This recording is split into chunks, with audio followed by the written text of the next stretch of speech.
Good morning, dear friends. Today is October the 21st in the year 2003. We are in the Lower Hamlet, the Manikta Temple, in our second day of the IP retreat.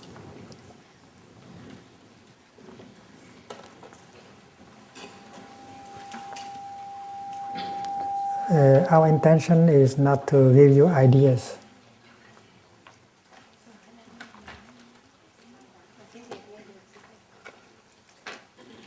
Even ideas of peace.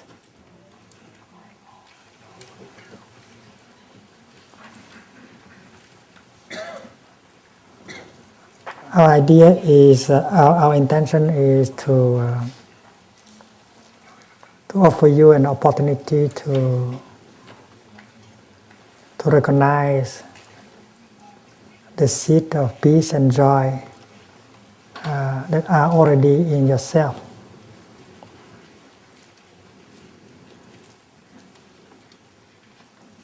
A Dharma talk is like a cloud, a rain.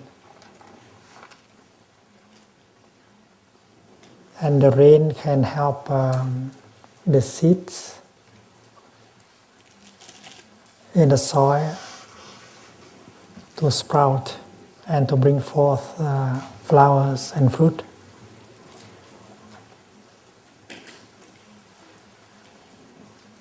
The rain is not the seeds, but the rain can help the seed to sprout and bring forth the flowers of understanding, the flowers of peace, the flowers of joy.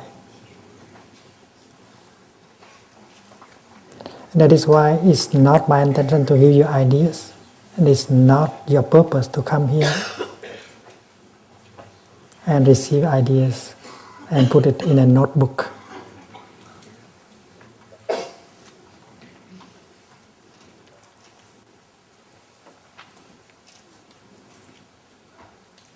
When there is rain, we allow the rain to penetrate into the soil.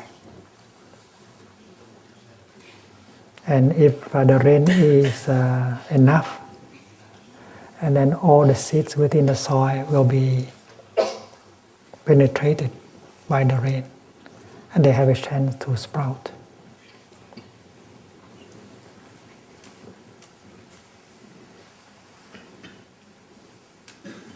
So during a talk like this, we don't need to do anything. We don't need to try to understand, or to try to record what is being said. In a talk like this, you just allow yourself to be penetrated by the rain. And suddenly you find that the seed of understanding, wisdom, and love in you sprouted. There's nothing whatsoever to do. Just sit there and allow the rain to penetrate. And you have to believe that the seed of peace, the seed of joy, the seed of happiness are already in you. The seed of the kingdom of God is in you. It's not outside of you. If you think that God is outside of you, and if you are looking for Him or for her, you never encounter God. It's like a wave running to search for water. She never encounters water. She has to go home to herself with a strong conviction that the water is within, and then there is a chance. You are not looking for something outside. When the brothers and sisters came up this morning to chant, they did not address these words to someone outside of them. That someone may be the Buddha, Bodhisattva, or God. No, they are not addressing God outside of them at all. And they know that. And this chanting is only a kind of rain in order to water the seeds of understanding of peace within themselves. And when we stand up and bow to this direction, that does not mean that the Buddha, God, is in this direction at all. When we bow like that, we touch the ultimate in us. We touch the good, the beautiful, the true in us. Does not mean that we believe that there is nothing in here, there is something on that direction. And if you believe that there's something on that direction, you are wrong. There is nothing whatsoever in that direction. Although there is a statue, Buddha statue sitting in, that is only a block of rock. It's not the Buddha. The Buddha is the capacity of understanding and loving that is in every cell of our body.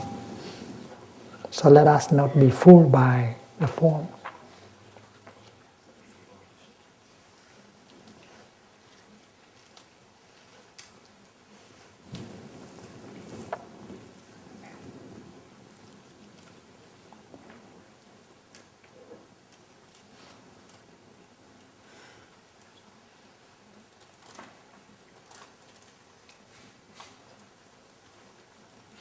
The most precious gift we can offer to the person we love is our energy of understanding and love.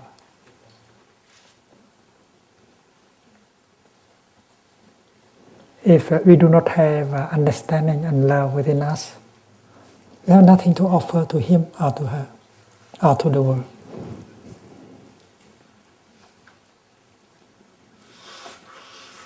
But how to cultivate understanding and love?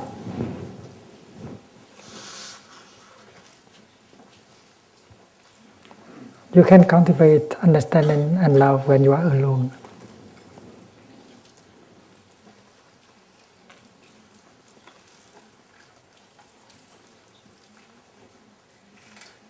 To be alone does not mean that you have to cut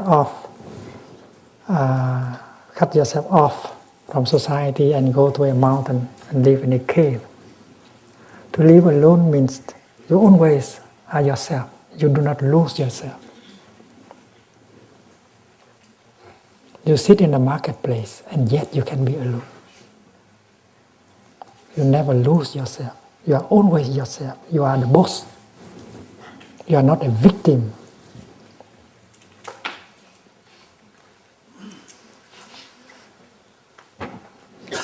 When you practice walking mindfully, you are concentrated on your steps and your in-breath and out-breath.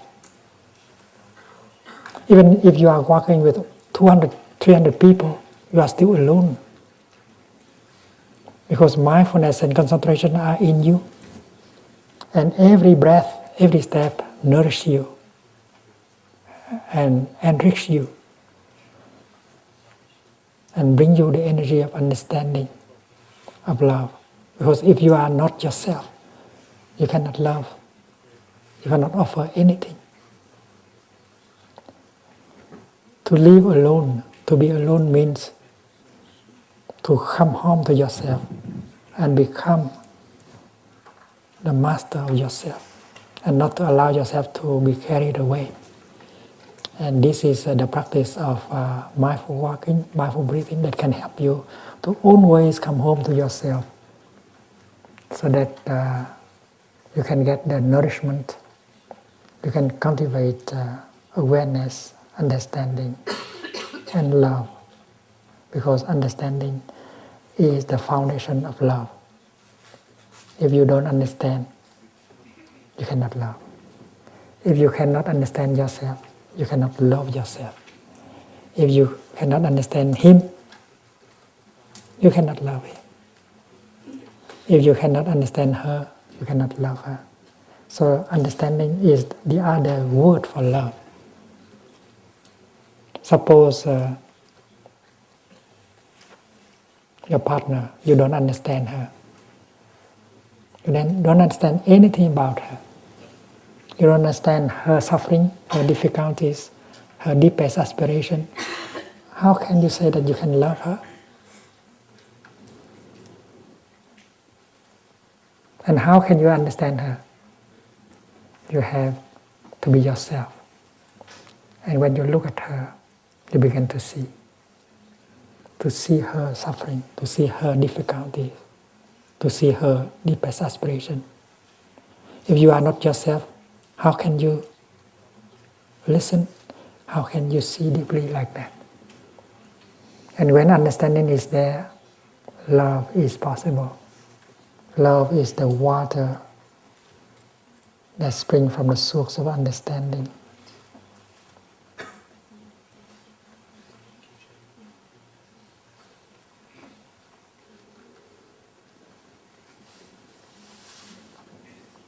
Relationship is meaningful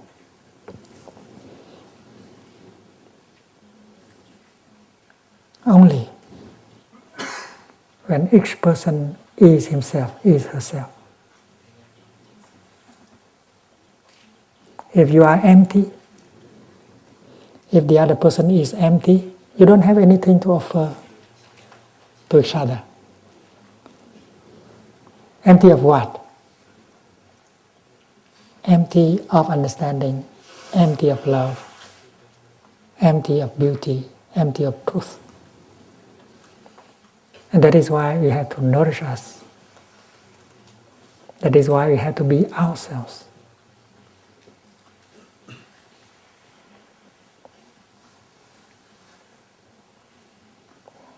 Well, when we meet each other, we love to talk to each other. It's a pleasure to talk to each other. I know that. But if you don't practice mindfulness, talking is just allow yourself to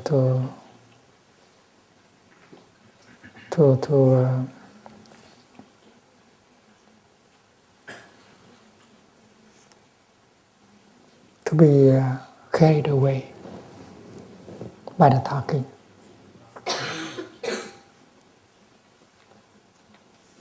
You don't have much to offer, and the other person has not much to offer to you.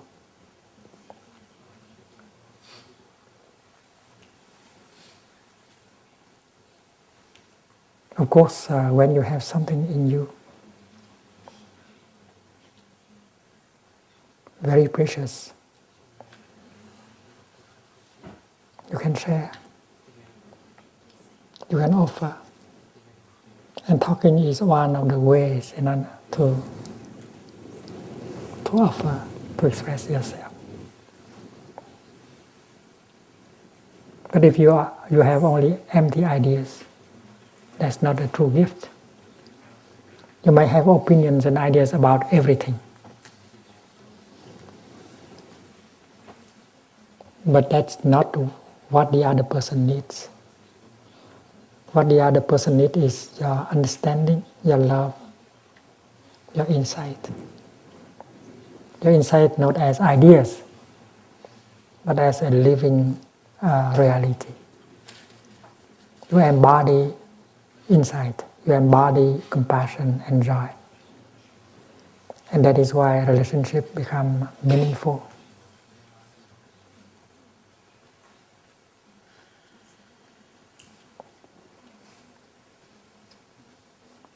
If we know the art of living alone, it means that if we know how to be ourselves, to cultivate in each moment the energy of peace, the energy of understanding, the energy of compassion, and then our relationship will become meaningful. Each of us has to be ourselves in order for the relationship to be meaningful. This is quite simple. And that is why when you have 5 minutes, when you have 10 minutes for yourself,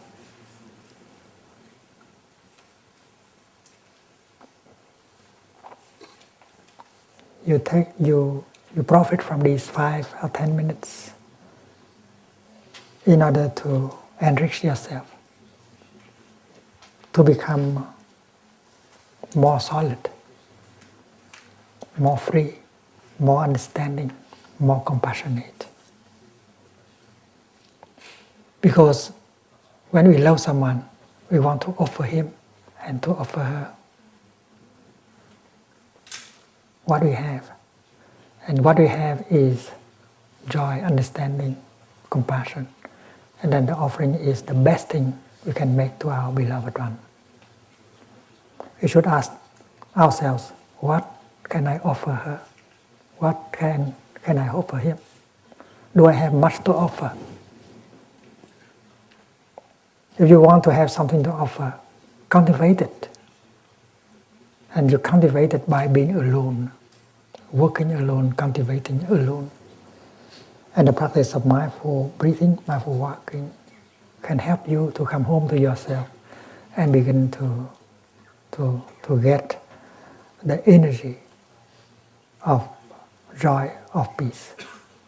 Imagine a tree standing out there. Because the tree is always standing there, it continues to get the nutrition from the earth, the water, the minerals, and so on. With that kind of input, she can nourish her branch, her leaves. She can make flowers. She can make leaves, and so on. And she has so many things to offer to the world. And if we move the tree around, the root of the tree will have no chance to get in touch with the soil. And the root of the trees cannot get the nutriment that she needs in order to make flowers and fruit. We are like a tree. If you not know to go home to us,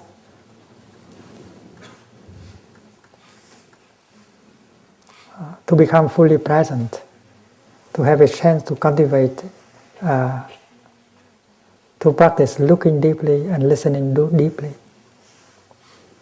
And then we cannot get the nutriment for ourselves. We don't have much in order to offer to the person we love. In our retreat, we always have time for discussion. That we call Dharma discussion.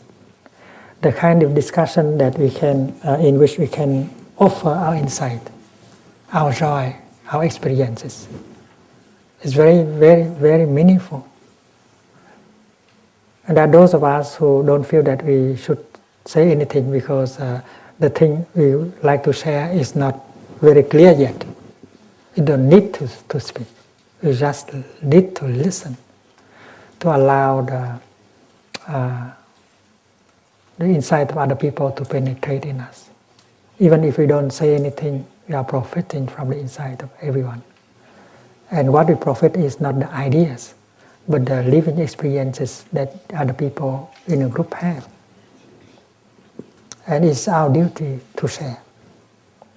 If you have something, some living experience in you, you should share to the Sangha. And this is a mindful talking. This is a real Dharma discussion, enriching everyone, everybody. And you are encouraged to share when you do have something to share. Each of us is like a tree. Every minute of our daily life, we get the nourishment. And of course, we have something, we can flower. We can offer the flowers and the fruit, and that is our contribution. The gift we can make to the world. Yesterday we talked about how to go home to ourselves in order to have an opportunity to get in touch with the wonders of life that are available within us and around us. We practice walking in the kingdom of God. We practice getting in touch with what is refreshing and healing in us and around us. This is so important. And that is to get the kind of nutriment for our nourishment and the nourishment of our beloved one. Walking in the kingdom of God, touching the wonders of life. And you cannot do that without going home to yourself.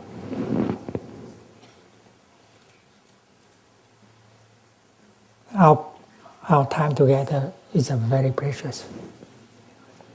And therefore, if you have 5 or 10 minutes, please enjoy the practice of being yourself, of nourishing yourself, going home to the here and the now. Because we want to become an instrument for peace, of peace, for ourselves, for our family, for our society. That is what we want. We don't want anything less than that. And that is why we should profit from the time being together. Of course, at home, when we go home, we can continue.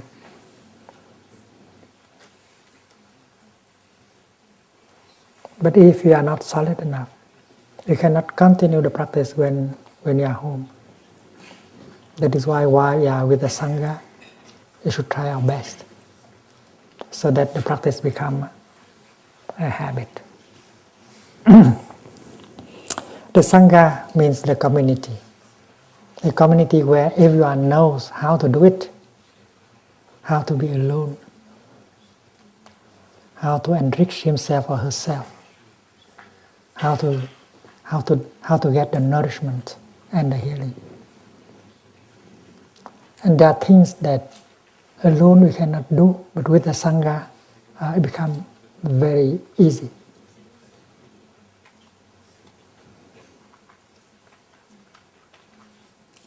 Alone we will be lazy, although we know how to sit, we know how to listen to the bell, we know how to practice mindful walking, but we don't do it because no one around us is doing that. And that is why the presence of a Sangha whose members are practicing is a great encouragement, great support. That is why in a Sangha the practice becomes very easy. You naturally do it, you don't have to make any effort. That is why you have to profit from the time you are with the Sangha, so that our practice becomes a habit. And we need the practice in order to be ourselves. When it has become a habit, and then when we go home, we'll be able to do it without the Sangha.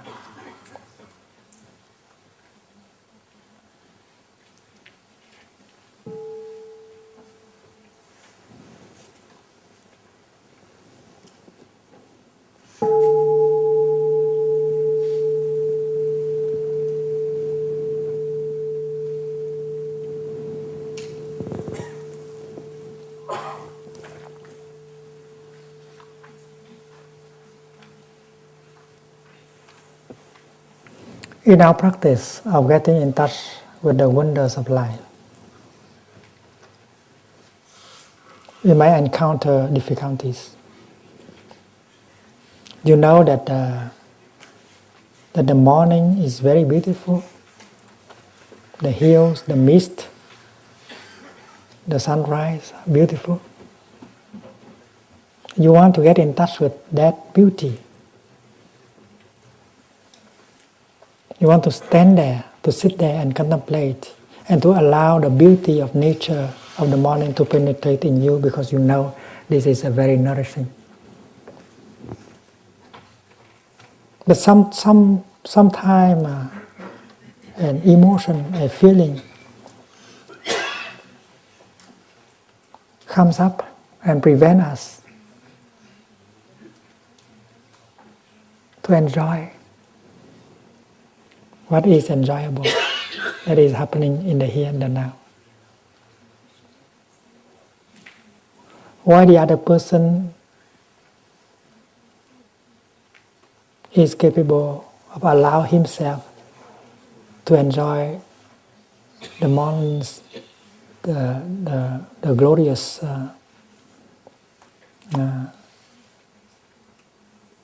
sunrise, and allow all the beauty to penetrate into his body and his mind. We are blocked with our worries, our fear, our anger. And the beauty of the sunrise cannot penetrate into us.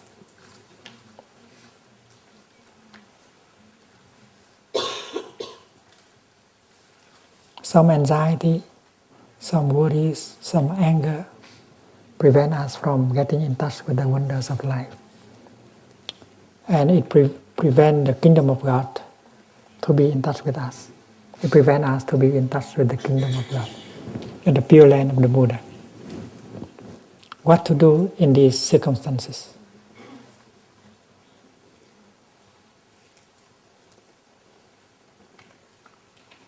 We believe that we have to remove that feeling, that emotion,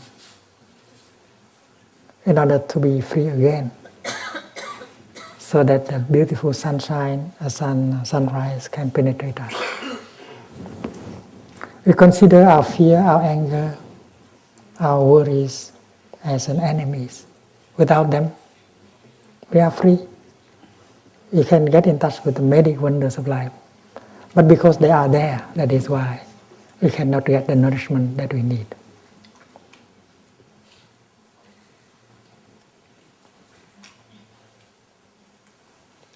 The practice offered in Plum Village is that in moments like that, we should stick to our mindful breathing, and we should recognize the afflictions that are there, whether it is a feeling of anger, a feeling of frustration, a feeling of fear. And with that energy of mindfulness generated by mindful breathing, we can recognize that feeling. Suppose that is a feeling of worry, anxiety. Breathing in, I feel that anxiety is in me.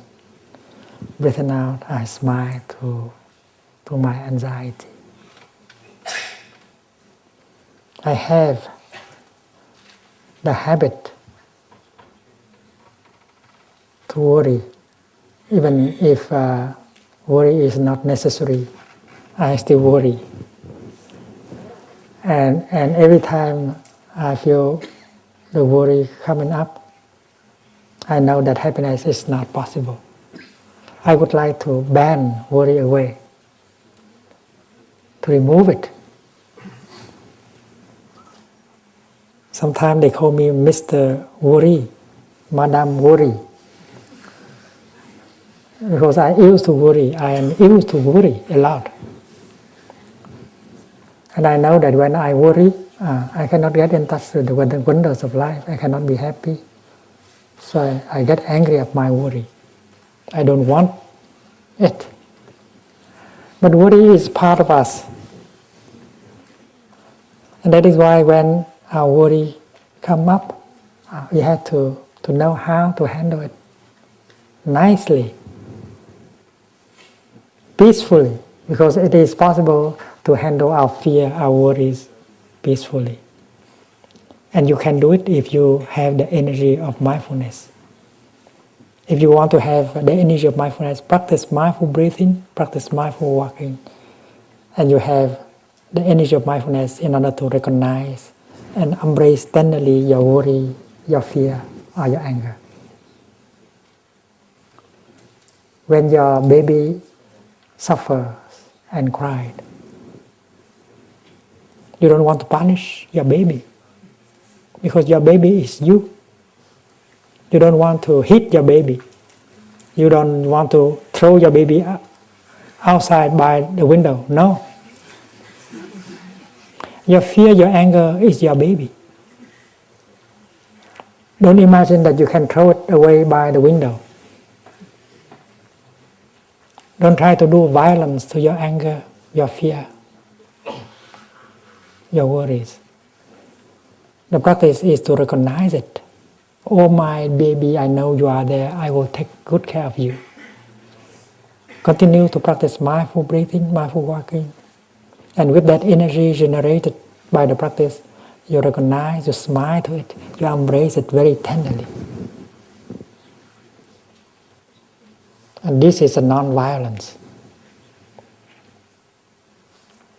This is the practice of non-violence directed to your worry, your fear, your anger. If you are angry at your anger, your anger will be multiplied by 10 times to angry at your anger. This is not very wise. With anger, you suffer already a lot. And if you get angry at your anger, you suffer much more. That is why it's not wise to get angry at your anger. The real practice is to recognize your anger that is coming up, to smile to it as tenderly as you can. Good morning, my dear little anger. I know you are there.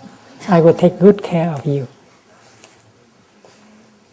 The baby is not pleasant when it cries and it kicks. But you, as a mother, you have to pick it up very tenderly and hold the baby very tenderly into your arms. And the tenderness of the mother will begin to penetrate into the body of the baby. And if you continue for a few minutes, the baby will feel better and the baby may stop crying. Your anger is your baby. Your worries, your fear is your baby. You should know how to take care of your baby. You should not try to punish the baby or ban the baby. We have to learn how to handle our emotions, our feelings. And without the basic practice, namely the practice of mindful breathing, mindful walking, mindful cooking, mindful tea drinking, you have no way to generate the energy of mindfulness. It is that energy of mindfulness that helps you to recognize your pain, your sorrow, and help you to embrace it tenderly. And after having embraced it, your pain, your sorrow tenderly for a few minutes, you feel a relief. And your baby can agree to be quiet. And now you can enjoy the beautiful sunrise. Now you can allow yourself to be nourished by the beauty, the wonders of life around you and inside of you. This is a very basic practice. And you should be able to do it, to master the practice. Sometimes we cannot do it alone because we are just beginners. We have some mindfulness, some concentration. But our mindfulness and concentration are not strong enough to hold our baby that is huge, a big baby. That is why we need the Sangha. The Sangha is a community. And we can borrow the energy of the Sangha. Because the Sangha, whose members are practicing, is generating the collective energy of mindfulness. The collective energy, the group energy is strong. And if you know how to borrow it, you'll be strong enough to hold your baby and not to be overwhelmed by the suffering. This is very important. That is why in the Buddhist tradition we speak of taking refuge in the Sangha. When you throw a rock into a river, no matter the rock, how small the rock is, it will sink into the bottom of the river. Every rock will sink. But if you have a boat, you can keep many kilos of rock floating. You can even keep tons of rock floating. The same is true here. If you are alone, you may sink with your suffering into the river of suffering. But if you have a Sangha, a community of practice, and if you allow the Sangha to embrace your pain and your sorrow, you will float. You will not sink into the river of suffering. This is very important. When you are in a Sangha like this, you allow the pain, the fear, the sorrow to be recognized and embraced by the Sangha. You are borrowing the collective energy of the Sangha in order to recognize, embrace your pain. Dear Sangha, please see my pain. Please help me to embrace the pain, the sorrow, the fear in me. And you can survive, you can float. And many of us have profited from the collective energy of the Sangha. And if you see that the Sangha is precious, is crucial in your practice, when you go home, try your best to set up a group of people practicing with you. And everyone will profit from the group. That is your boat. You need a boat in order to float. Sangha building is very important. In Plum Village, we do nothing except Sangha building.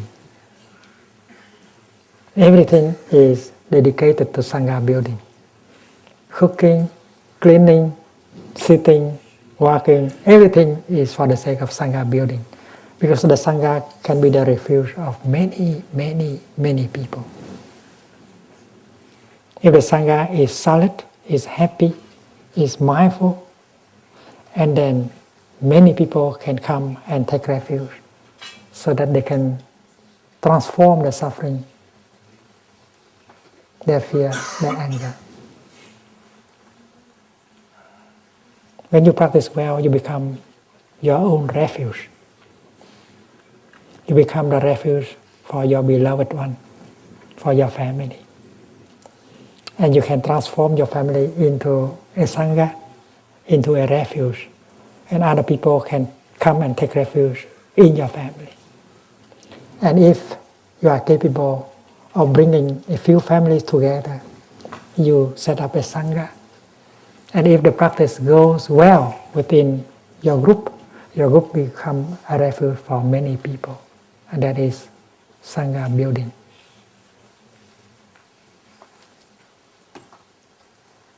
There is no hope without Sangha building.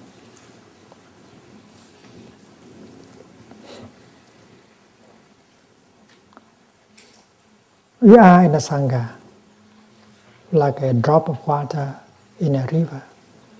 Allow the Sangha to hold us, to transport us.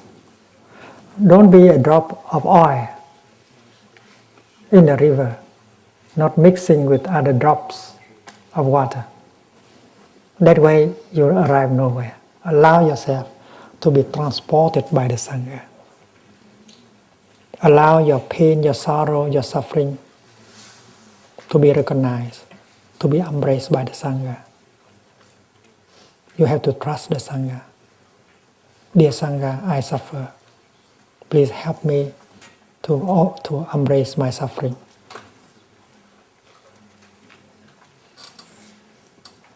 Imagine you are a drop of water who like to go to the ocean. If you go alone, you might be evaporated in just a few days.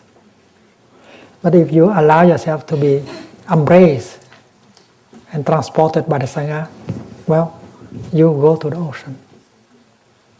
The Sangha will guide, you help. Sometimes the Sangha push a little bit, and you are always in the stream. You are no longer a drop of oil. You have become the river. And as a river, you don't have to suffer anymore. You suffer only when you are a separate drop of water. Please remember, you suffer only when you are a drop of water. If you have become a river, you don't have to suffer anymore.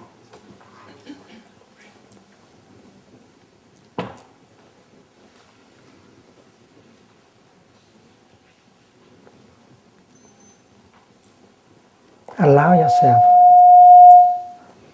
yourself to be embraced by the Sangha, to be transported by the Sangha, to be carried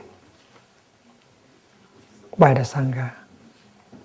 Accept your Sangha as yourself. Become the Sangha, become the river. This is a very wonderful practice. It does not need a lot of time. You just allow yourself to be the river.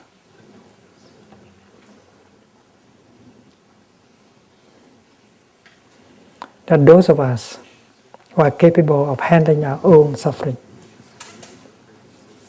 because our practice of mindfulness is solid. We have the energy of mindfulness, of concentration.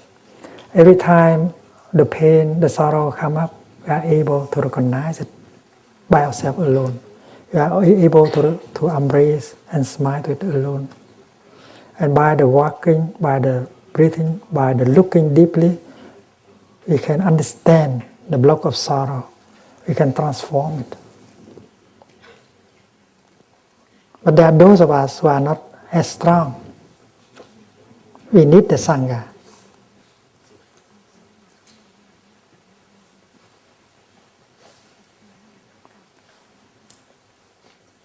When you sit alone,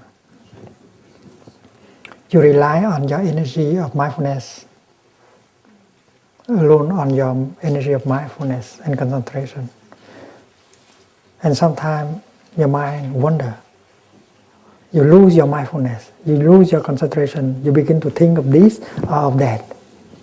But when there is another friend sitting close to you, you are two. And now the solidity of the other person sitting close to you inspires you. So every time your mind begins to wander, you bring it home to you and you continue the practice of mindful breathing, mindful sitting to cultivate more solidity, more freedom. It is our solidity and freedom that bring us happiness and joy, understanding and love. If you continue to be a victim of the environment, if you continue to be a victim of your fear, your anger, your worries, happiness is not possible. Peace is not possible. And you have not much to offer to him or to her, your beloved one. And that is why we have to profit from the Sangha. We have to profit from a brother or a sister who knows the practice.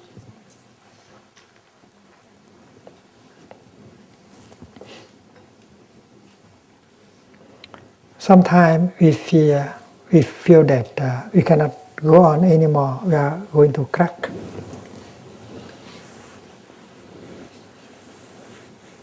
We are the victim of despair.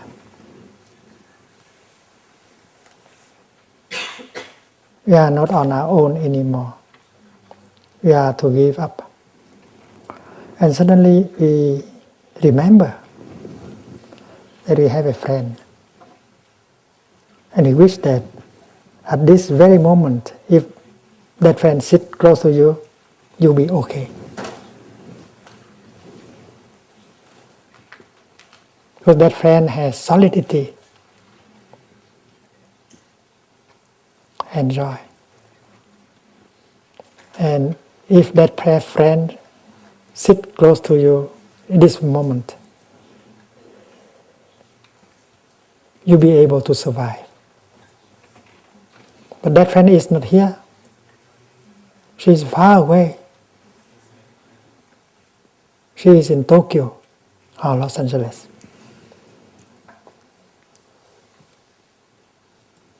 And you feel very well very clearly that if you have a chance to go to him, go to her and sit close to him, you can survive. Because alone you are lost. You know that you cannot restore yourself.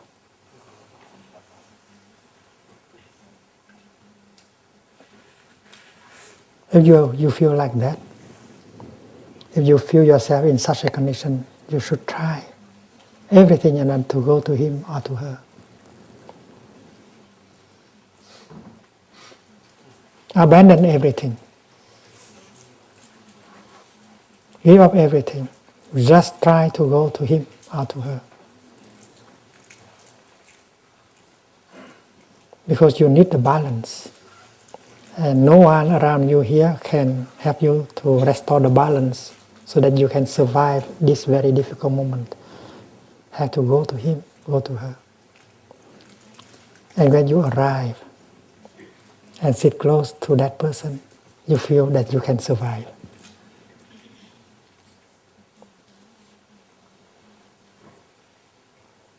You think that you can breathe, you can walk,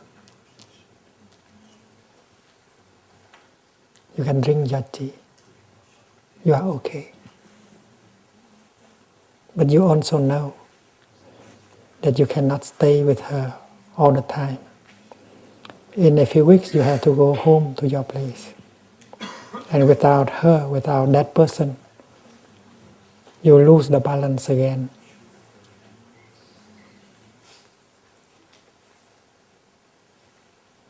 You rely on someone else in order to maintain the minimum of balance that help you to survive.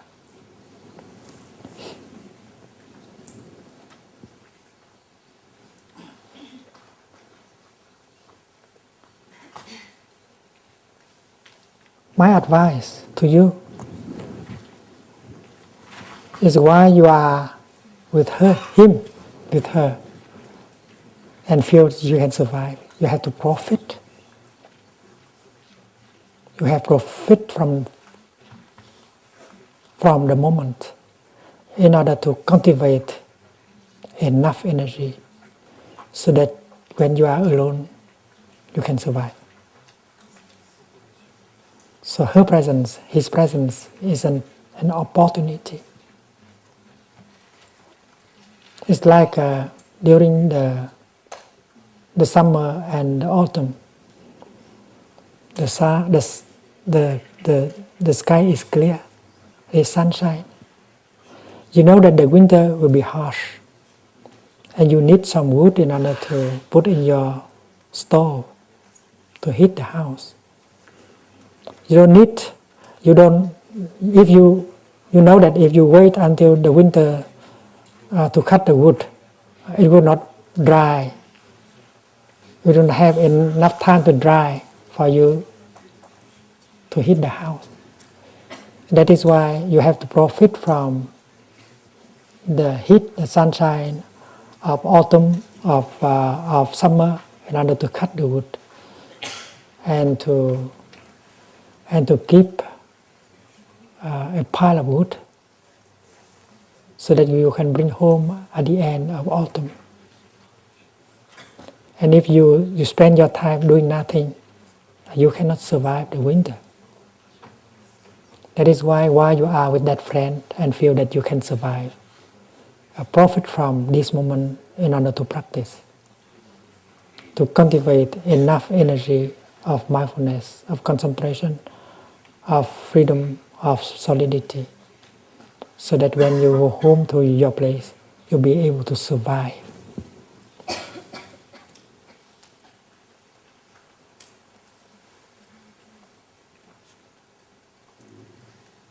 A retreat is something like that.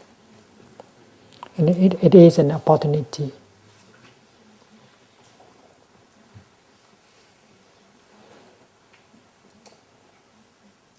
It's a pleasure to talk to each other, of course. But if you don't profit from the retreat in order to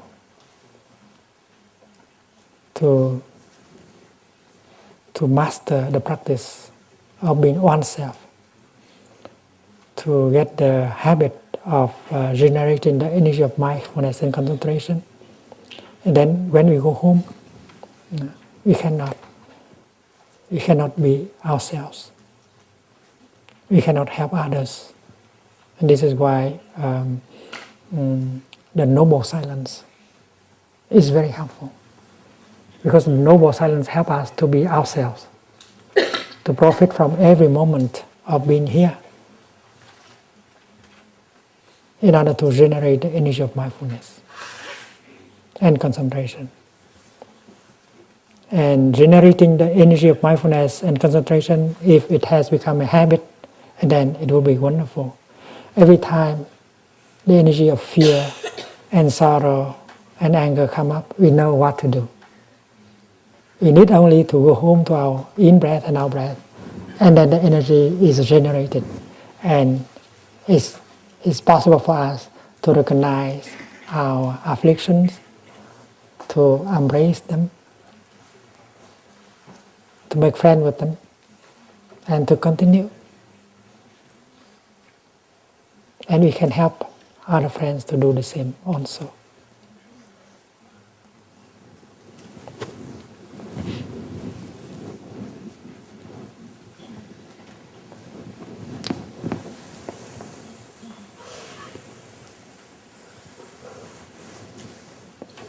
Our mind can be seen as having two layers. And the upper layer is called mind consciousness.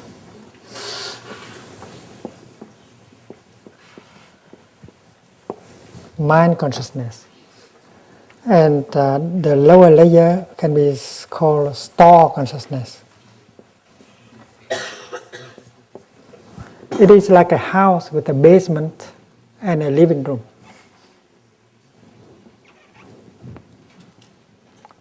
And this is sometimes we conceive this to be the earth, the soil of our consciousness. All the seeds are buried here. The seed of understanding, the seed of love, the seed of joy, the seed of happiness are always here. And the seed of sorrow, the seed of fear, the seed of despair, they are all there.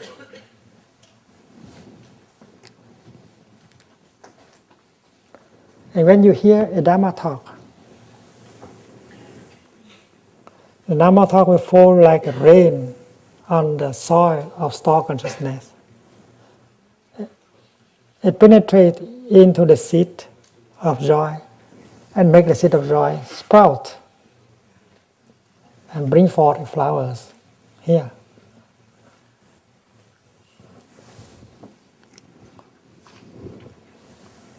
When you read an article in a magazine that contains violence and fear, the article water the seed of anger in you, it sprouts,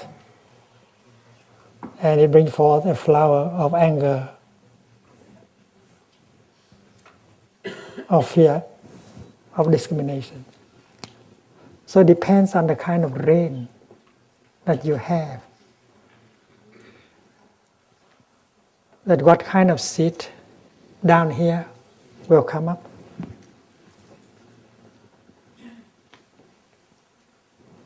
Down here they call seeds. And up here they are called mental formation.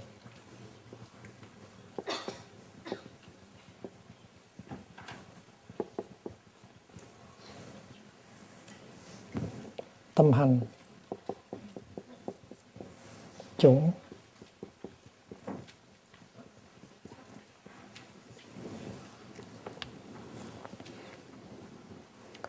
In the teaching of Buddhism, we speak of 51 categories of seeds.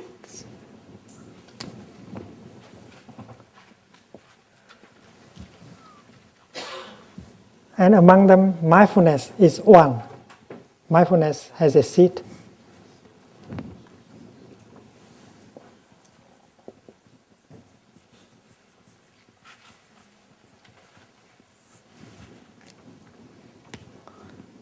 And if you practice mindful walking, mindful sitting, mindful cooking, mindful drinking, mindful eating, and then the seed of mindfulness becomes stronger and stronger.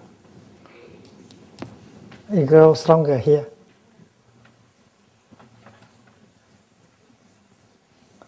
And when we need it to come up, it comes up very easily. But if you don't practice, it remains a small seed.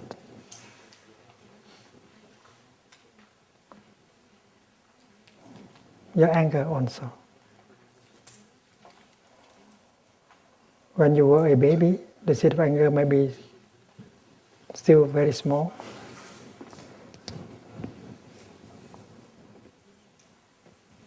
But if your parents do not know how to take care of you, if you are exposed to the kind of environment that is full of violence and anger, and then the seed of anger will grow up like this.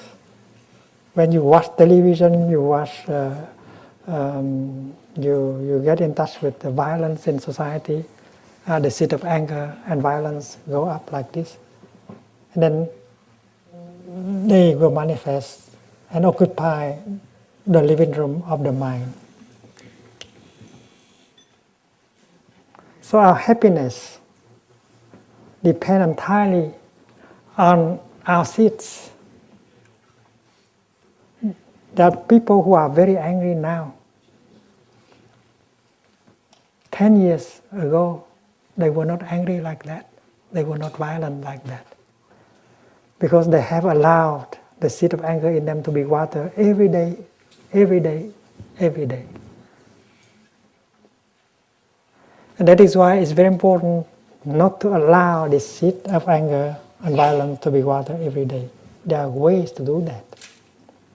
And in the Dharma discussion, we can discuss how to prevent the seed of anger to be watered every day.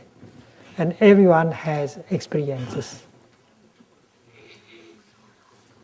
And then in a Dharma discussion, we may discuss as how for the seed of mindfulness, the seed of joy, the seed of compassion to be watered every day.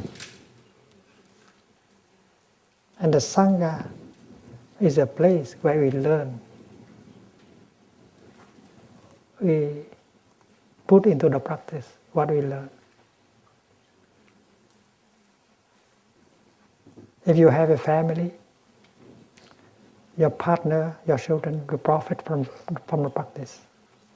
You can organize so that your family become a unit, a practice unit. You know how to help yourself, your partner, and your children to avoid watering the seed of violence and anger and fear. And every day you organize so that the seed of joy, understanding, compassion be watered many times. This is a problem of organization. You can organize your practice. And your practice may be very natural. It does not look as a practice, but it's a real practice.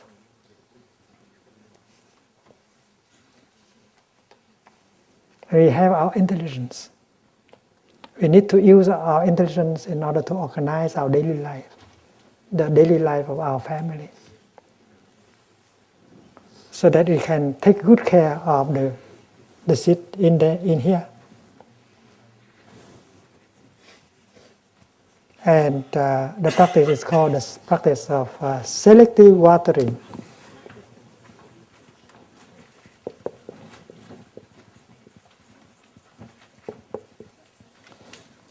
This word we have invented in Plum Village. You water only the good seeds, and you refrain from water the negative seeds in you. When your child consumes television 3 hours a day, he might bring a lot of poisons into himself or herself. Because the TV programs they are consuming may contain a lot of anger and violence. You allow your child to intoxicate herself. That's not good for her, that's not good for you, that's not good for our society. If we allow these items of consumption to water the seed of discrimination, of hate, that good not for his profit, for our own profit, and for the profit of our society. And this must be arranged now. You have your insight. As from now on, we organize our life in such a way that can protect us, that can protect members of our family, our friends. Because our suffering or our happiness depend entirely on the seeds we have in our store consciousness.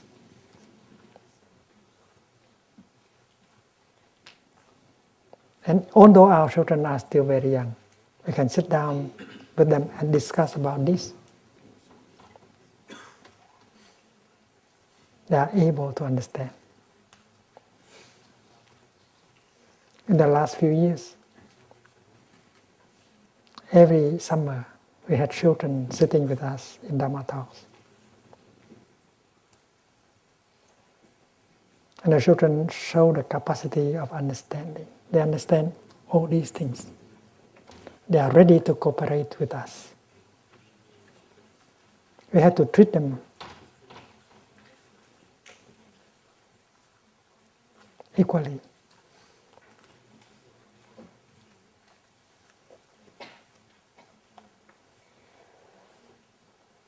That help them to be aware, to be responsible. They know that they have a role to play in the happiness of the family and society. They grow much quicker, much more quickly.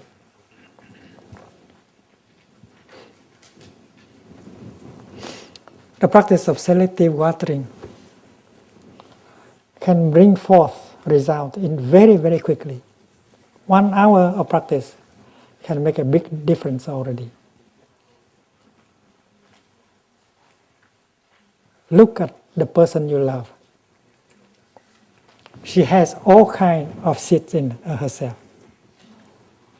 She has her talent, her joy, her suffering, her anger. Well, if you water her anger, well, in 5 minutes, you see. You bring the worst out of her. But if you know how to water the seed of her compassion, her joy, her understanding, then she will bloom like a flower just after 20 minutes of practice. And that is for her to enjoy herself. And that is for you to enjoy herself also. Believe me, the practice of selective watering can bring results very quickly. And you can do it. You are just telling the truth. Because that person has many good seeds in her, in him. And if you recognize these good seeds and you say, darling, you are wonderful. You can do this, you can do that. And then you water the seed of confidence, self-confidence in her.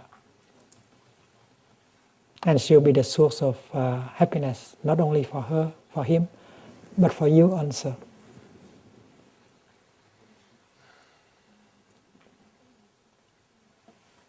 That person is your garden. And you are the gardener. You should learn the art of flower watering.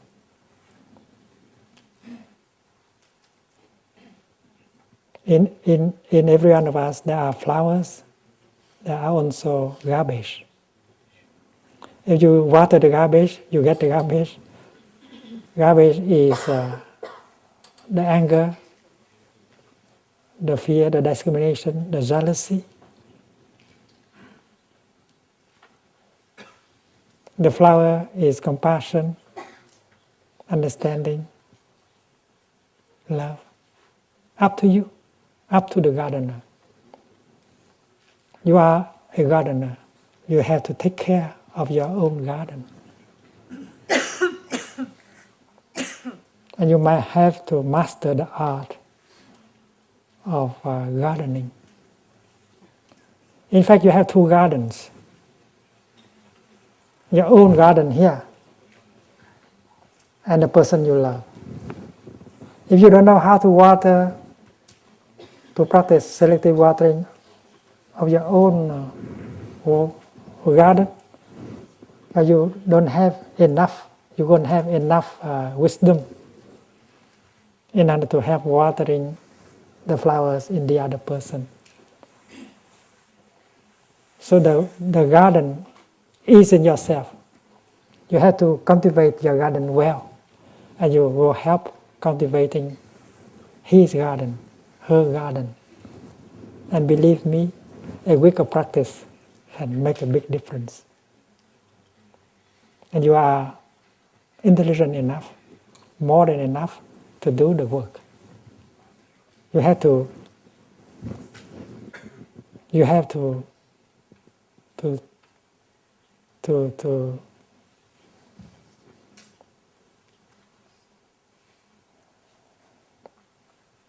take the situation in hands. You should not allow the situation to out of your control. You can do it. Every time you practice walking meditation, investing your mind, your body into every step.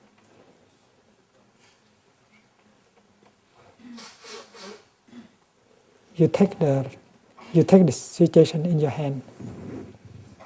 Every time you breathe in and know that you are breathing in. Every time you breathe out and you smile to your out breath. And you are yourself. You are the boss. You are the master. You are the gardener of your own garden. We rely on you to do it, to take good care of your garden, so that you can help taking care of her garden, of his garden. And when you have succeeded with you and with that person, well, you become a Sangha, a two-person Sangha. And you become a refuge for a third person, and the Sangha will grow. There is a mutual understanding between you and her, between you and him.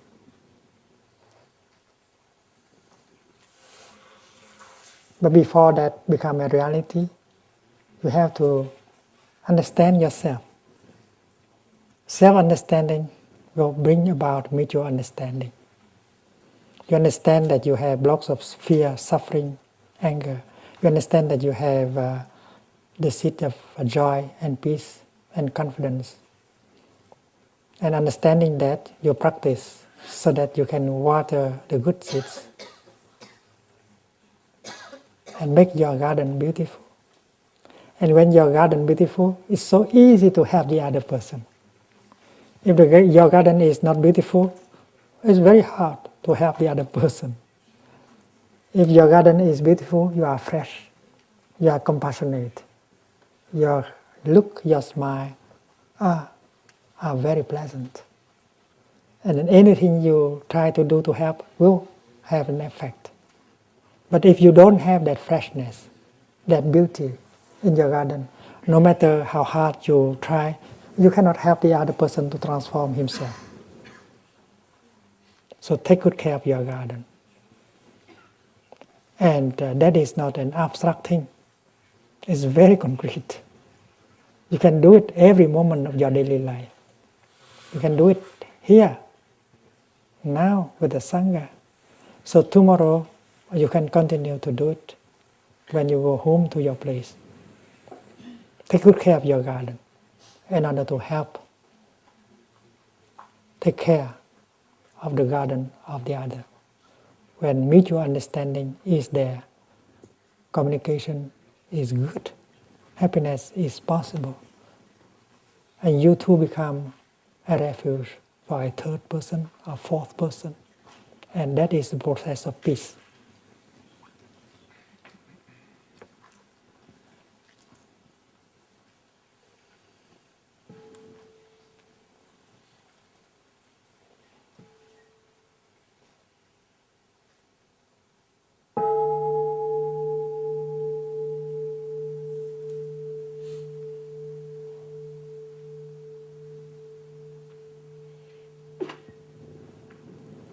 That is a peace process.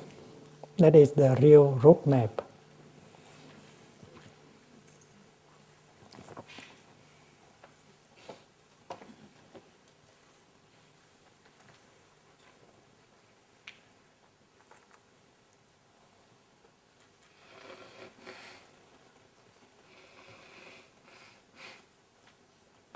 The peace process does not come from Washington, D.C. The roadmap does not come from Washington, D.C. It comes from your own heart. It comes from you. It comes from your beloved one.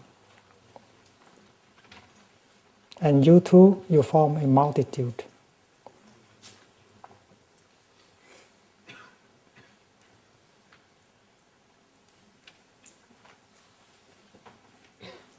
If there are enough of you who know how to handle the fear, the anger,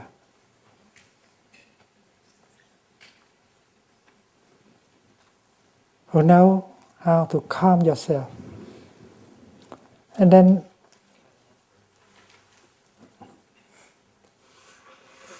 you can organize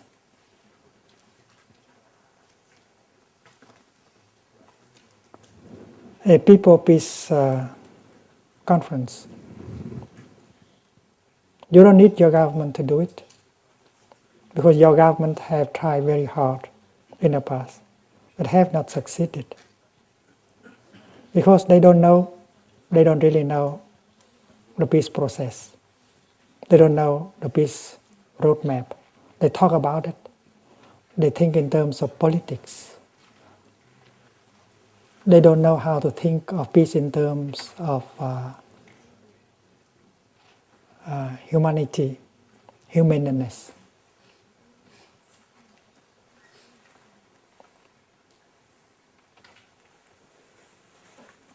When the warring parties come to a peace conference, they are full of, each side is full of suspicion, anger, mistrust.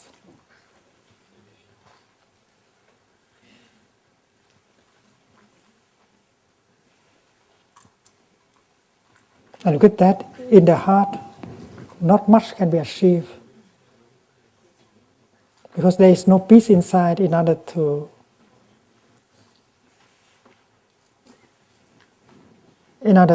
really make peace with the other side. To me, negotiators for peace should have some peace within themselves. At least they should know how to handle the anger, the fear, the suspicion in them.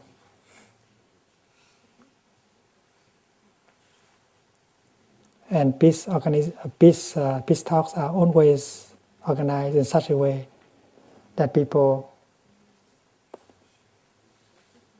right in the beginning, begin to talk about peace, making a lot of proposals, making a lot of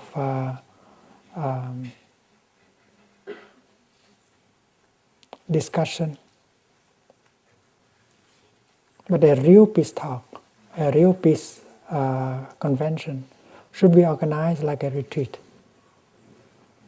It means both warring parties, both groups will be given the time to calm themselves, to take care of their emotions, their fear, their suspicion.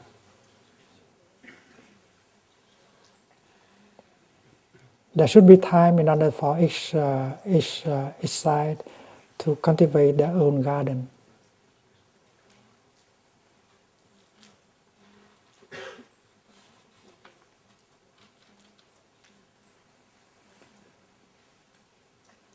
That those of us who know how to help, those of us who have come from the Middle East, who know something about the practice of calming, of resting, of embracing our fear, our anger, those of us that can help to prepare the ground for mutual understanding. You see, I just told you about your individual garden. We have to go home to our own garden in order to take good care of it. You should know the art of selective watering so that we have enough calm, enough peace, enough hope, enough joy in us, so that we can help the other person to cultivate the same. Have to go home to ourselves and take care of our own garden. And this is step one. And when our garden has begun to offer flower, we know that we can begin to help other person. So this is the step 2. Your beloved one. There is suffering, there is difficulty in your beloved one. And now, as you have become a beautiful garden, you can go to her and help. And she'll do exactly like you. She will have an opportunity to go home to herself.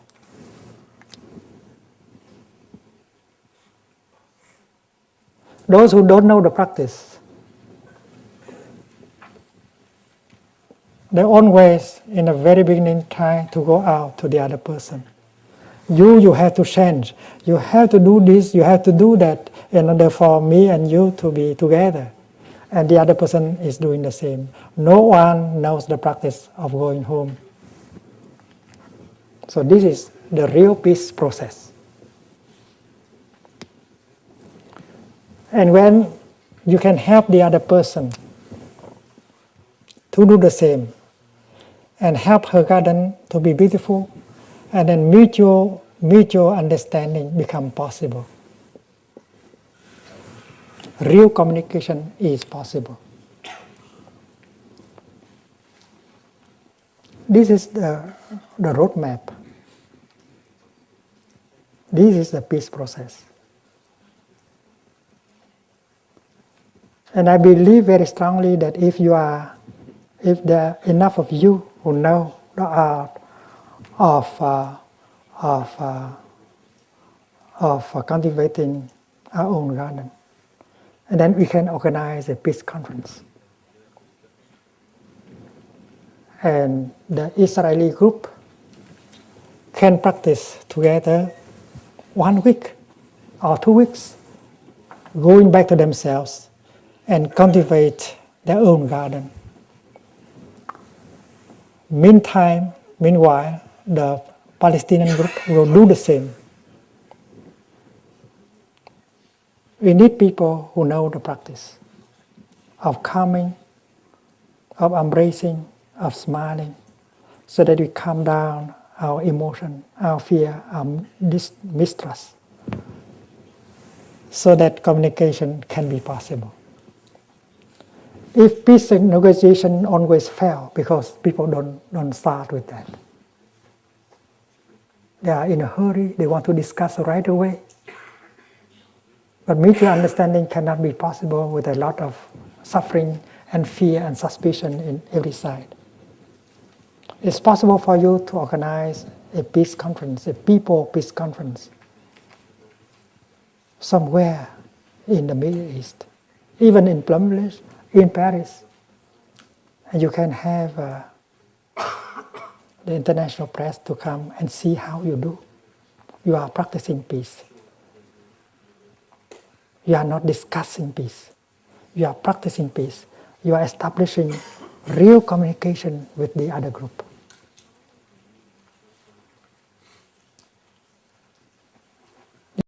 Relationship between a couple, whether you are son or father,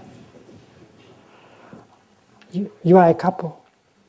Whether you are partner and partner, or son and father, or mother and daughter.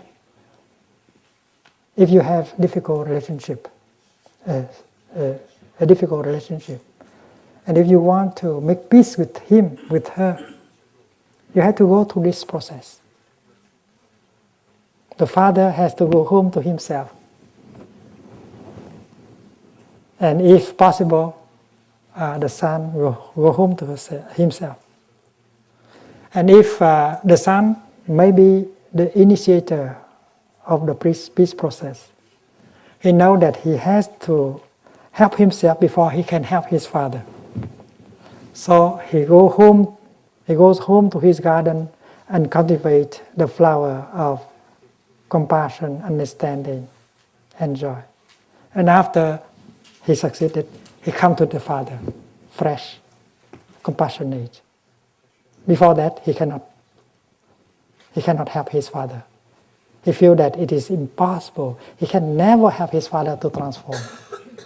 But now, since he has transformed himself, he becomes pleasant, becomes joyful, a lot of compassion. He knows that he can help transform his father. Before that, it looked like there's no hope. No hope to reconcile with the other person, even if he is your own father.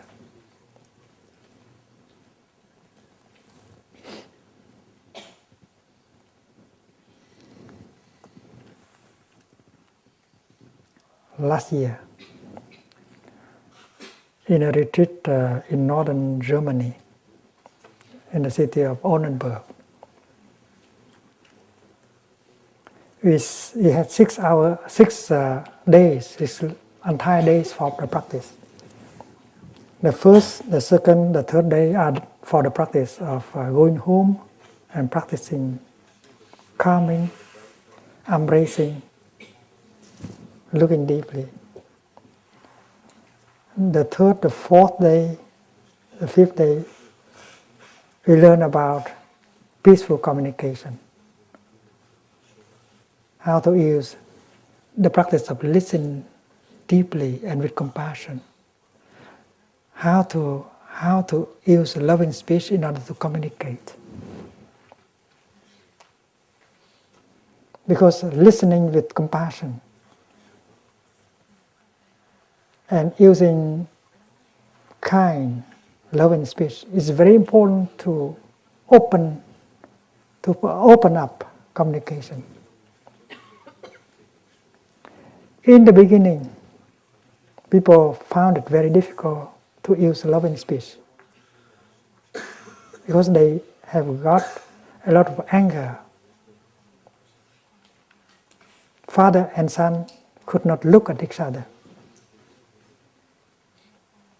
Mother and daughter could not look at each other. Impossible for them to use loving speech and to listen, because when you listen, you get irritated because the other person is watering the seed of irritation in you. But after 3 days, 4 days of practice, the seed of compassion and understanding in everyone was watered by the Dhamma talks. Because everyone has the seed of compassion and understanding. Everyone is capable of recognizing that they are not only the one who suffer, the other person suffer also very deeply. And we are partly responsible for the suffering of the other person. And when you realize that, you can look at the other person with compassion, with the eyes of compassion. Oh, now I know that he suffers a lot also. Not only I suffer, but she has suffered a lot also. And I used to blame him for my suffering. But I know that I have been partly responsible for my suffering, and I have made him suffer also. So the moment when you are enlightened like that, you get understanding. And with understanding and compassion, suddenly you can look at him or her with compassion. The situation changes. And suddenly you find you can listen to him, you can listen to her with compassion. And the way you look at him now is different. The way you listen to him now is quite different. It changed the whole situation. It makes communication possible. Oh my God, I didn't know that he also has suffered that much. And I have been responsible for his suffering also. In the past, I believed that I am the only one who suffered. I didn't know that she has suffered also a lot. So that moment when you get that kind of enlightenment, understanding, your eyes are different. Your words are different. And communication is possible. On the eve of the fifth day, I gave the instructions as how to reconcile with your beloved one. And I told them that you have until midnight tonight in order to complete your work of reconciliation. And the Dhamma talk was given at 9 o'clock in the morning. And I told the people in the retreat, 600 people or more, to do the work of reconciliation using loving speech and compassionate listening in order to reconcile. And there was a day of practice. If your beloved one is in the retreat, you can come to her, can come to him, using the techniques of listening deeply, listening compassionately, using the technique of love and speech. Darling, I know that you have suffered a lot during many years. I have not been able to help you to suffer less. In fact, I have made the situation worse. I used to blame you for my suffering. But I know now that I have contributed to your suffering. I am sorry. Please give me a chance. I don't want you to suffer. I want you to be happy. Please tell me. I don't want to repeat the mistakes, the unskillfulness that I have done in the past. And if you don't help me, I cannot do that. So please help me. That kind of talking. And everyone in the retreat was able to talk like that. Before that, they did not believe that they are able to do like that. Because before that, the seed of understanding and compassion in them have not been watered. 4-5 days of selective watering can transform the whole situation. And they are able to do that on the 5th day. In the morning of the 6th day, 4 gentlemen, German, came to me and reported that last night they had used cell phones in order to talk to their fathers. they were able to reconcile with the fathers just by using cell phones. It's remarkable, because the other person did not practice. Their father, who did not come to the retreat, they did not practice at all. Just one side, one person practice, and that can help the one who does not practice. It's a miracle. When you are transformed, when you have understanding and compassion in you, you can transform the other person.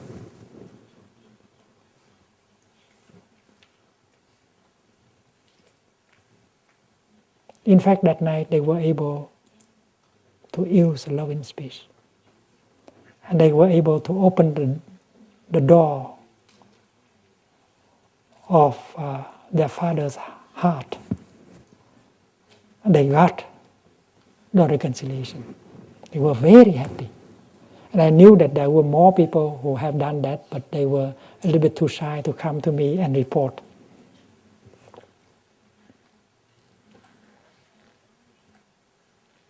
Last year also, in a retreat organized for Chinese in Macau, the same thing happened. There were people in the retreat who used telephone in order to call their husband, their wife, and reconcile. And on the last day, they came to me after the last tea meditation and report to me that they had been able to reconcile with their wife or their husband that were at home, who could not come to the retreat.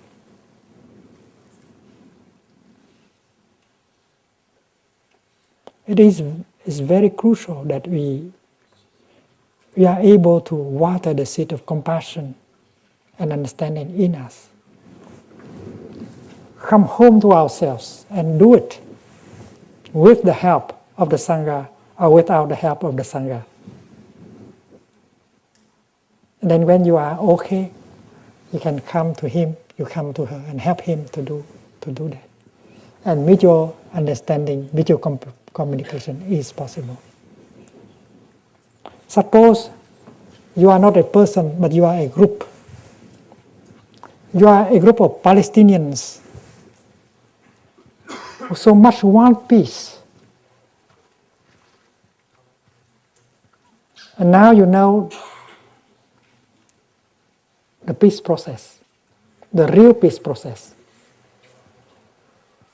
You know the real map road for peace. It doesn't come from Washington, D.C.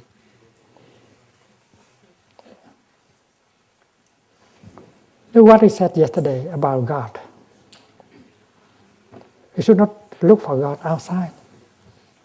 We should not look for God in Washington, D.C., for peace in Washington, D.C. We should look for peace within our heart. And the peace process, the roadmap for peace, have to come from ourselves. And this is a real peace process. Peace always begins with yourself, your group, your people. We have to be peace in order to help the other side to make peace. We should not continue to blame the other side of not practicing peace. We have to practice peace and encourage the other group to practice peace. And suppose this is the Palestinian group who know the peace process. They come together. They are not hurry in discussing peace. They take their time practicing peace, being peace. And when their garden is beautiful, they can approach the group of Palestinians, of Israelis. And meantime, if the Israeli group knows the peace process, they will do the same. And if they come together as two beautiful gardens, and mutual communication become very easy.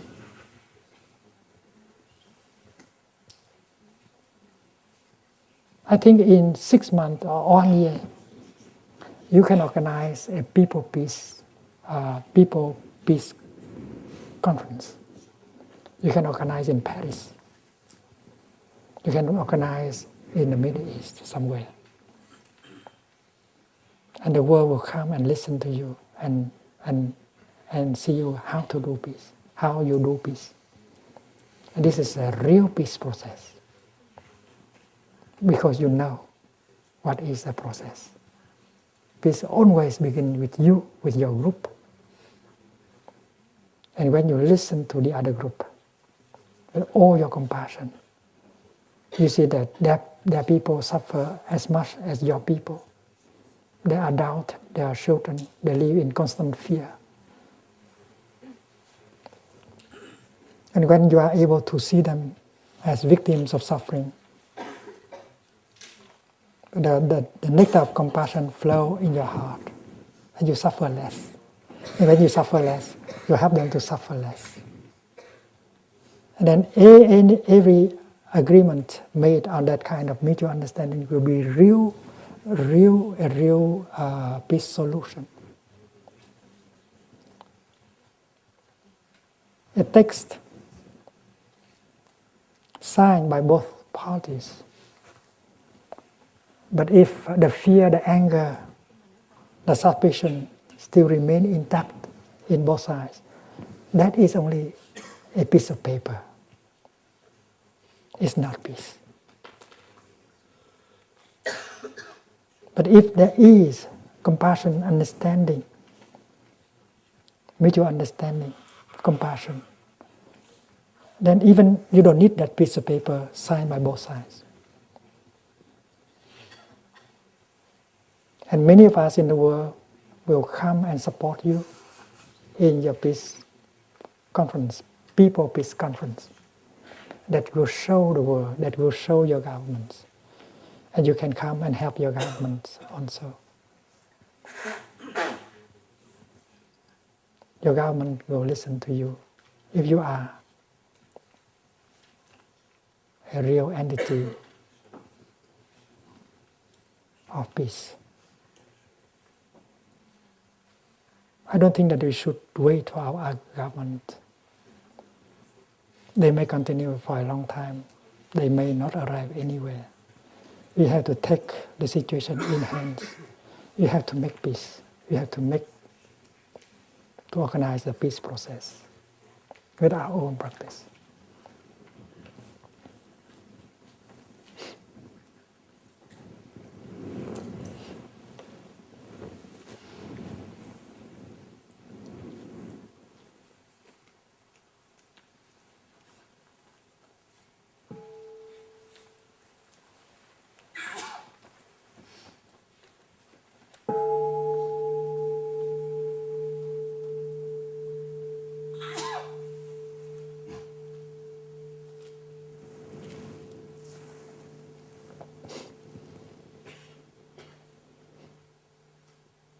You might spend time alone and write a letter to your partner,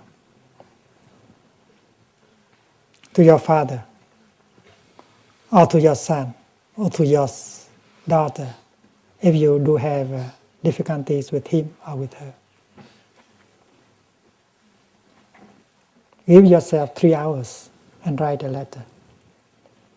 And use loving speech. During the time of writing that letter, you practice looking deeply into the nature, into the situation of your relationship. Why communication has been difficult? Why happiness was not possible? And you can begin like that. My dear son, I know you have suffered a lot during the past many years. I have not been able to help you, but I have made the situation worse. It's not my intention to make you suffer, my son. But maybe because I am not skillful enough. I try to impose my ideas on you, make you suffer. I think that you have made, in the past I thought that you made me suffer. My suffering is caused by you. But I now realize that I have been responsible for your own suffering. As a father, I don't want you to suffer. Please help me. Please tell me of my unskillfulness in the past so that I will not continue to make you suffer, because if you suffer, I will have to suffer too. I need your help, my dear son. We should be a happy couple, father and son. I am determined to do it. Please help me. Please tell me what is in your heart. I promise to do my best, to refrain from saying things or doing things that make you suffer. But you need to help me. I need your help. Otherwise, I will not be possible to do it alone. Write a letter like that. Spend 3 hours, even one day, to write such a letter. I am sure that after you finish the letter, you feel much, much better in your heart. You become another person. That is what we call loving speech.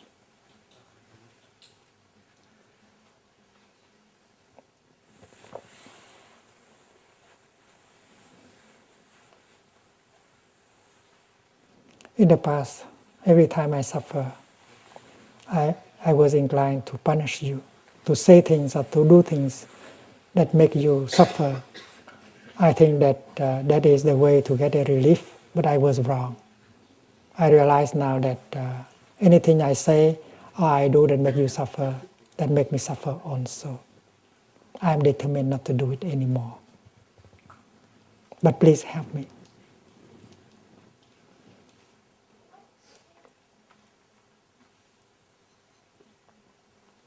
I have the confidence that after you have finished the letter, which is a process of peace, a process of transformation, you feel much better because peace is in you, understanding and compassion is in you.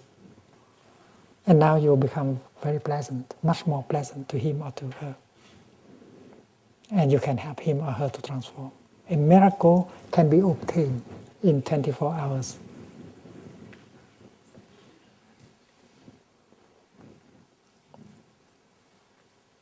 That is the practice of loving speech.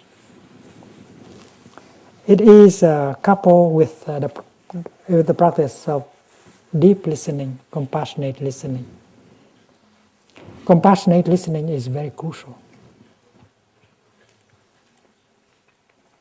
If you don't have compassion in you, you cannot listen. Because what the other person say may water the seed of irritation and anger in you, and you lose all your compassion. You are no longer able to listen. And to listen is very important. If you know how to listen for 1 hour, deeply with compassion, the other person will suffer much, much less. It's very healing, very transforming, the practice of compassionate listening. That is the practice of Avalokiteshvara Bodhisattva, the great being who has the capacity of deep listening. And you have that seed in you.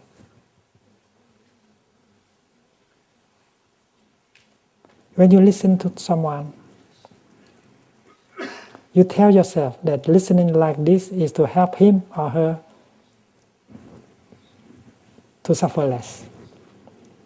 Because so far no one has listened to him or to her.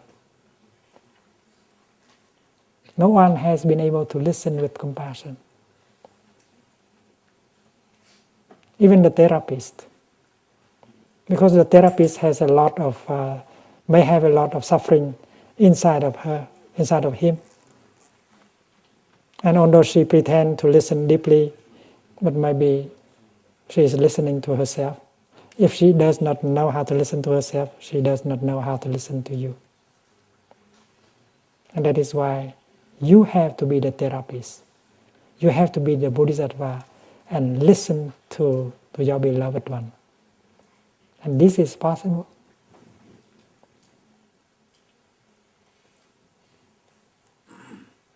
First of all, you have to see that that person has suffered a lot.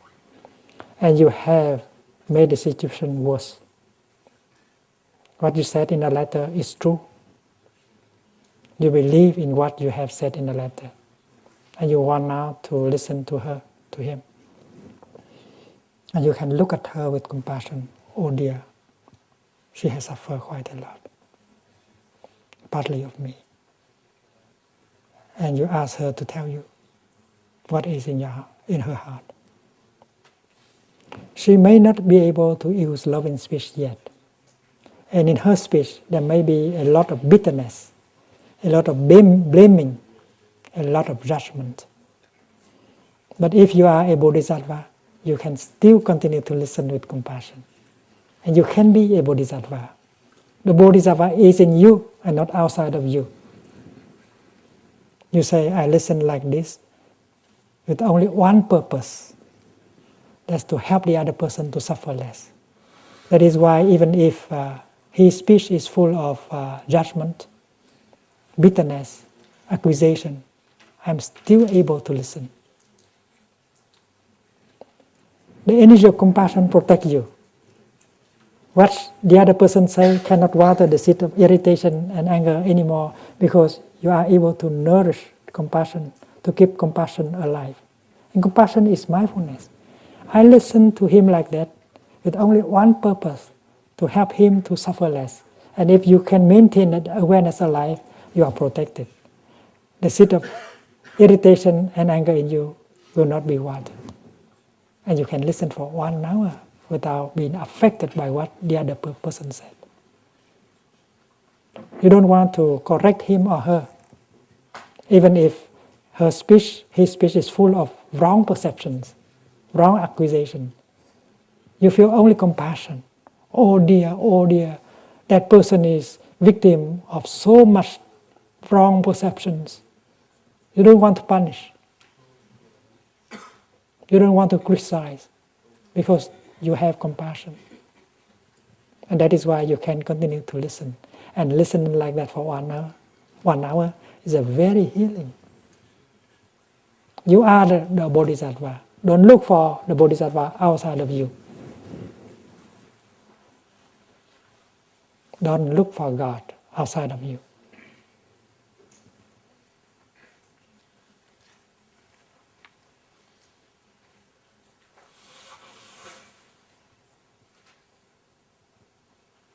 During the process of listening, you notice there's so much wrong perceptions, misunderstanding in her. And yet, you don't get angry. She is accusing you. She is bitter, but you don't get angry, because you are protected by compassion. I listen to her just because I want her to suffer less. And you know that you can help that person to remove wrong perceptions later on. You don't need to do it now. If you try to correct him or her right now, well, you spoil everything. So you just listen and you say, well, tomorrow, after tomorrow, plenty of time for me to offer her informations that can help her to correct her wrong perceptions. So with that in mind, you are not in a hurry to correct him, to correct her. You are very peaceful. You are very compassionate. That is peace.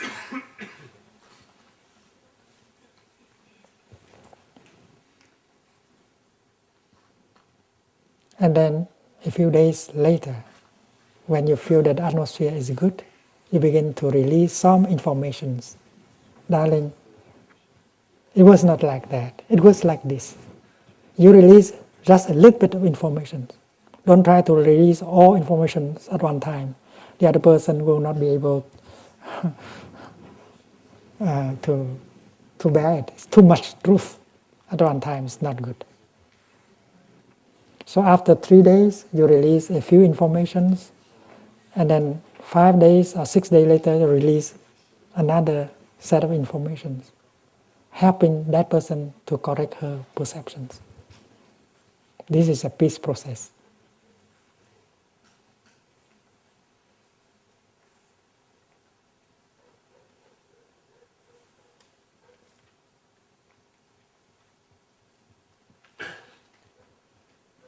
In a relationship between two people, whether that is partner and partner, son and father, mother and daughter, the process is exactly the same.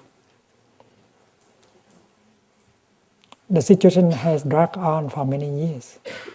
But if you are determined to practice, well, 1 week is enough. 1 week or 2 weeks is enough for you to restore communication and to improve the quality of relationship and to make yourself happy, to make the other person happy. And when it comes to the situation of the two parties, two warring parties, it is exactly the same kind of process. Your group can begin to write a letter, a collective write a letter. And the language can be exactly the same. Dear people over there, we know that you have suffered a lot. Dear people over there,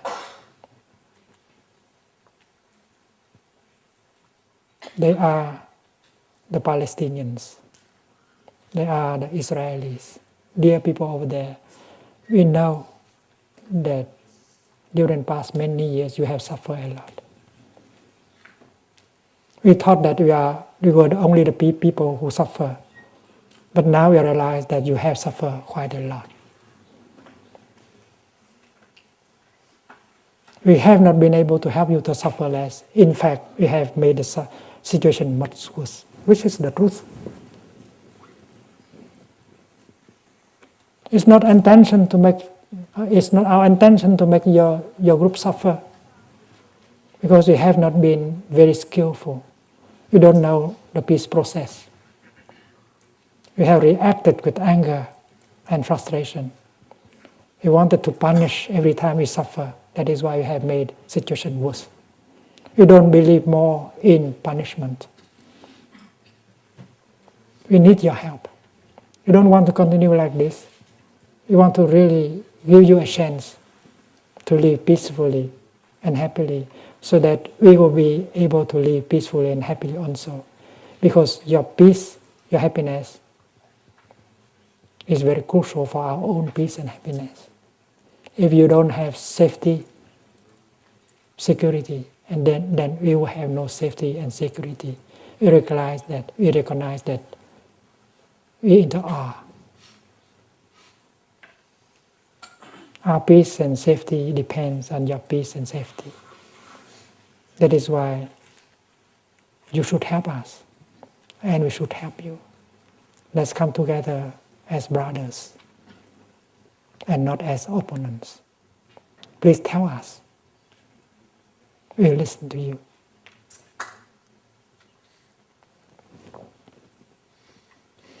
Palestinians and Israelis who used to come to Plum Village in the last many years, they were offered exactly the same kind of practice. During the first 5-6 days, they don't say anything, they just practice mindful breathing, mindful walking, recognizing the fear, the anger, the suffering in them, and to calm down. And then they would sit down and listen to the other group and recognize that the other group has suffered a lot also. And now they are able to look with the eyes of compassion. They are using deep listening, love and speech. And it's their turn to tell the other group about their suffering, their frustration. And then mutual understanding become a reality. And the two groups always come up together on the last day in order to give a report to the whole Sangha about their practice. They all make the vow to go home to the Middle East, to organize Sanghas so that many people can come and profit from the practice of peace.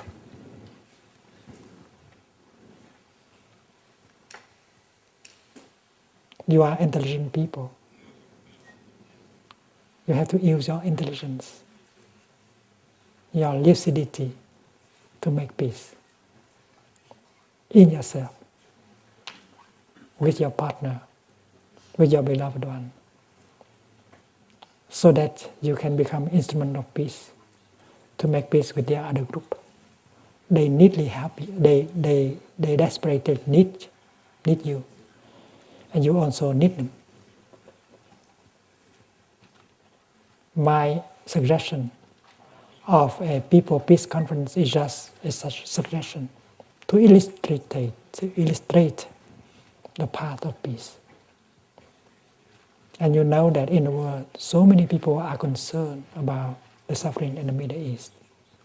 If you can do anything like that, like a People Peace Conference, it will have a tremendous power of education. Not only you educate yourself and the other group, but you educate the whole world about how to make peace. And many of us will come to listen to you, to observe you making peace. Not in the political way that has been used, but the real way of making peace. In your discussion, Dharma discussion, please share your experience on this. How you make peace with your beloved one. How can you become the refuge of a third person, of a fourth person, and so on.